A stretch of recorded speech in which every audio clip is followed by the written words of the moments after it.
We studied about the contribution of Walter Shewhart earlier in building and training about the quality control chart and statistical process control. A notable idea that is to be taken here is control chart looked through the entire time of operation of the process and helped in seeing whether things are in control limits during the process. So a notion of building quality in the entire process, not only the finished product, began to develop during the mid-1920s. Using control chart, one could easily guess if the deviation from the normal process was seasonal or if there is any special causes of the deviation. The use of statistics became more prominent in defining and measuring quality in the quantitative terms. Notable contributions were made by W. Edwards Deming, who was a statistician in the US Department of Agriculture and Census Bureau, and he is widely acclaimed for quality movement in US and Japan. Due to his expertise in using statistics, Deming was invited to Japan in 1946 by the Economic and Scientific section of the War Department to study the agricultural problem and many other war-related crises. Deming was invited by Kayonagi, the founding member of the Union of Japanese Scientists and Engineers, for rebuilding the ideas of the totally damaged Japanese industry. Deming gave Japanese industrialists encouragement and statistical approaches to build up the quality. The Japanese were so hardworking that they captured the world market just after 4 years of Deming's prediction of Japanese industrial expansion. Before World War II, Japanese products had a bad reputation in the market and they were not very popular in the international market. If Japan had to progress, it had to change its quality principles and build up the quality in their products and services. They started welcoming foreign companies and lecturers like Deming, whom we just studied, and Juran.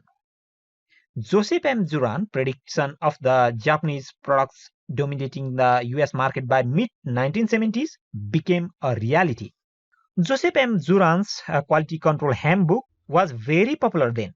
So the first textbook in the statistical quality control that gained a worldwide recognition was Juran's Western Electric Statistical Quality Control Handbook. Juran was son of an immigrant who later grew up to become the head of industrial engineering at New York University before being invited by the Japanese. Another concept of quality during 1950s was brought up by the Feigenbaum. The cost of good quality and cost of not building the quality in the product, or the cost of bad quality, was first introduced by Feigenbaum. Quality was being seen not from the perception of the goodness of feet alone, but rather begin to be seen from how well it can resemble with the invested cost and the intended actions. Kaoru Ishikawa is considered the father of Japanese quality. His book, What is Total Quality Control, reflects how quality is an ongoing process and not only the totality of the features in the finished products. Kaoru Ishikawa introduced the fishbone diagram, or the cause and effect diagram, which is widely known as the Ishikawa diagram.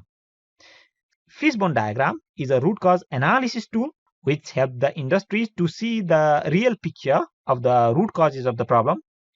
And he also invented the concepts of CWQC, or company-wide quality control, and 7 basic tools of quality for measuring the quality parameters quantitatively and qualitatively.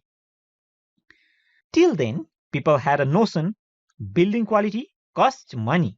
Quality is heavy and costly. Philip Crosby broke that notion with the publication of his book, Quality is Free. Philip Crosby is taken as a guru of quality management, recognized for promoting the concepts of zero defects. He also defined quality as conformance to requirements, which is a very famous definition of quality which we use till today.